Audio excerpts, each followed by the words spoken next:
ایک شادی شدہ جوڑے کے گھر کے سامنے نئے پڑوسی آئے۔ ان کی کھڑکی سے نئے پڑوسیوں کا گھر صاف دکھائی پڑتا تھا۔ یہ شادی شدہ جوڑے کی عورت تھی۔ اپنے ہمسایوں کی ہر چھوٹی چھوٹی بات کو کھڑکی سے نوٹ کرتی اور اپنے شوہر سے شیئر کرتی۔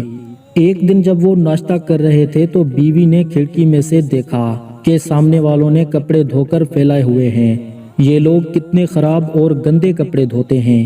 بیوی چائے کا گھونٹ لیتے ہوئے اپنے شوہر سے بولی، ذرا صاف کپڑے نہیں دھلے؟ ان کی خواتین کو کپڑے دھونے آتے ہی نہیں ہیں۔ ان کو چاہیے کہ اپنا صابن تبدیل کر لیں یا کم از کم کسی سے سیکھ ہی لیں کہ کپڑے کس طرح دھوئے جاتے ہیں۔ شوہر نے نظریں اٹھا کر کھڑکی کی طرف دیکھا، زیر لب مسکرا کر پھر ناشتہ کرنے میں مشغول ہو گیا۔ اسی طرح ہر بار جب بھی ان کے پڑوسی کپڑے دھو کر پھیلاتے، وہ ہمیشہ ہی اپنے شوہر کے سامنے اپنے خیالات کا اظہار کرتی کہ آج پھر ان لوگوں نے کپڑے اچھے نہیں دھوئے۔ دل چاہتا ہے خود ہی جا کر ان کو بتا دوں کہ کس طرح یہ اپنے کپڑوں کی دھلائی بہتر کر سکتے ہیں۔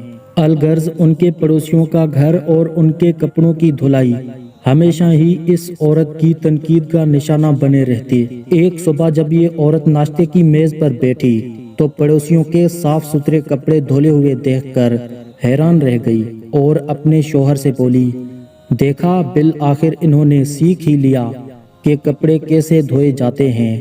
شکر ہے کہ آج ان کے کپڑے صاف ہیں، لیکن مجھے حیرت ہے کہ آخر عقل ان کو آئی کیسے؟